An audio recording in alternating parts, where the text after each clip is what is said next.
Ciao! Kamusta kayo guys? It's Marco Espinosa and welcome back to my channel.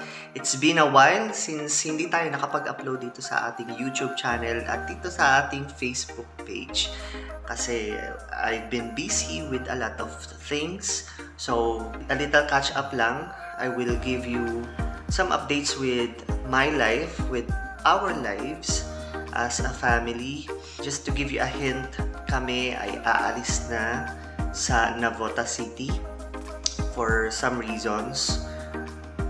At kami ay magre-rent na dito sa Pasig and we are here in the condo unit that we are renting. So we are just about to move in and kagabi pa ako nandito. So my agenda is for me to inquire sa school na lilipatan ni Yuna at mag-inquire din sa parking for the car kung meron pa dito sa condominium property na ito.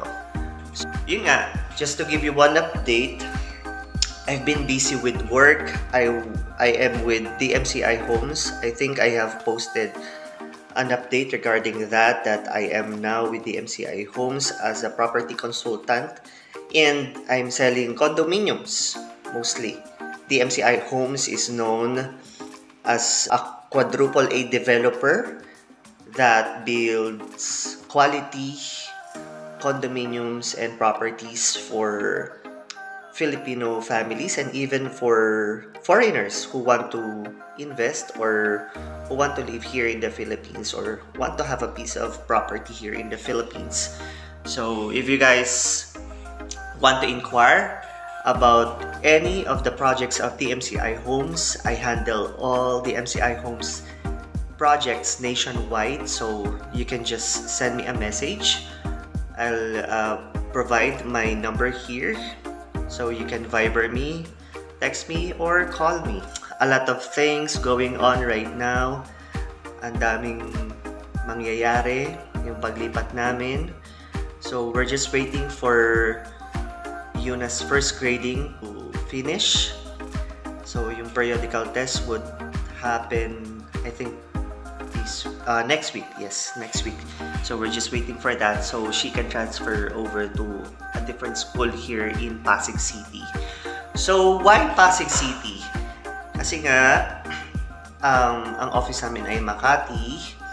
Then we have projects in Pasig and Quezon City. And our focus projects are in those cities. So I am strategically located or renting in Pasig, which is parang nasa gitna siya ng mga cities na yon. So it's gonna be very convenient for me. No more long drive, no more siguro lesser traffic. Well, that's given naman. Metro Manila is really congested or really traffic na. Pero lesser na this time. And then, syempre, lesser na rin yung flood. And that's actually one of the major factors why we are moving out of Navotas City.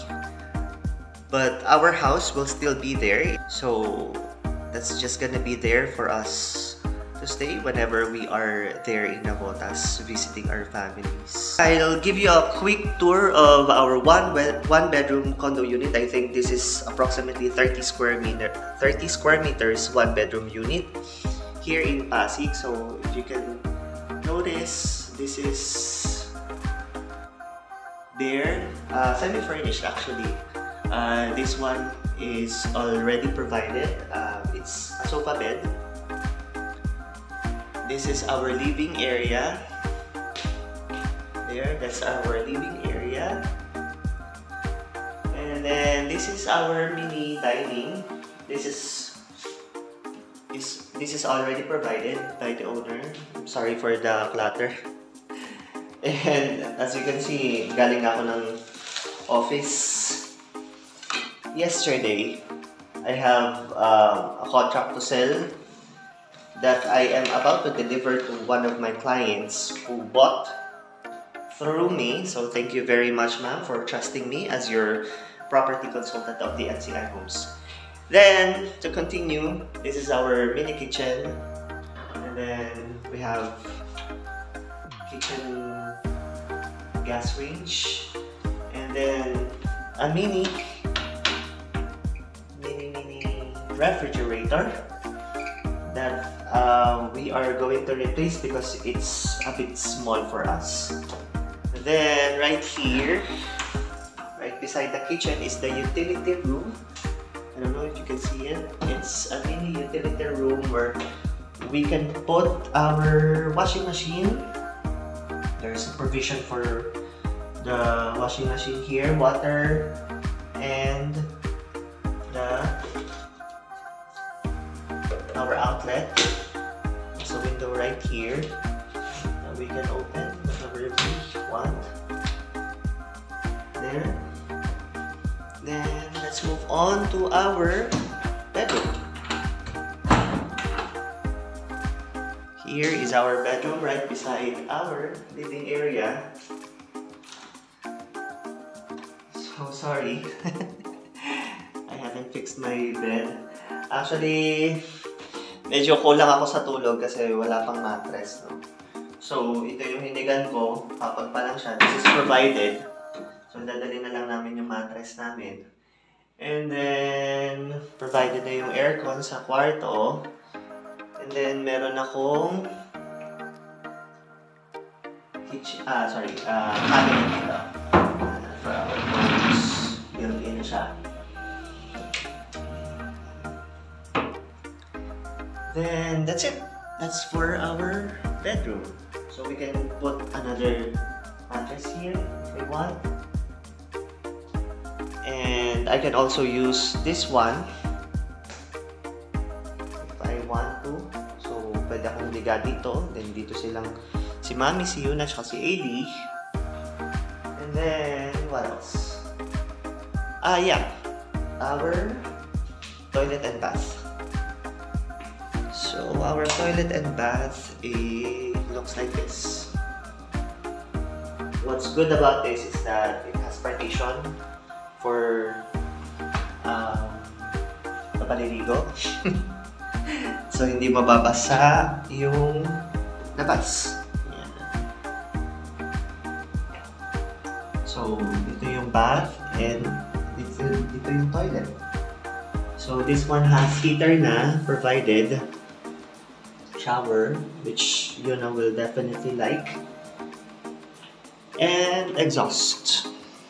There. Mini exhaust. Ayun. So, we have lavatory here. The mirror.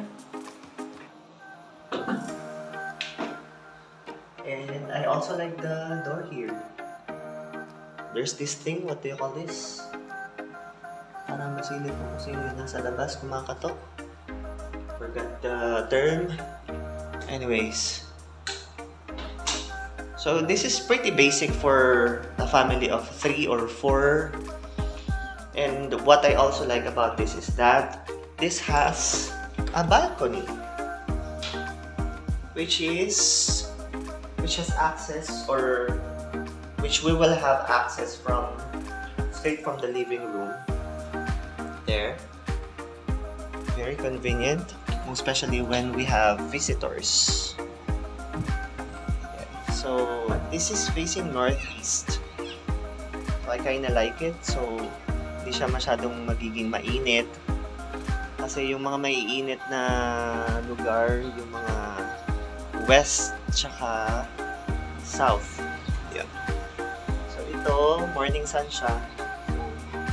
Maganda dito, makakapagsampay kami. Paglagay kami dito ng maliit na sampayan. And what else? Siguro maliit na upuan kasi medyo mahina yung signal dito ng Smart tsaka ng Globe kapag nasa loob. So nakakasagap lang kami kapag nandito, or ako actually. Hindi pa nila na-experience, hindi pa sila nakapunta dito.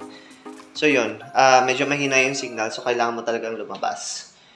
And may provision na siya for internet, I believe. So dito ilalagay yung TV. So, most probably, makalipat kami dito last week of this month. Pagkatapos ng exam nga ni Yuna. So there, that's my quick update with my life and our lives. And hopefully, samahan nyo kami dito sa aming journey dito sa condo. So let's see where life will take us. So there, thank you for watching and see you on our next video. Bye!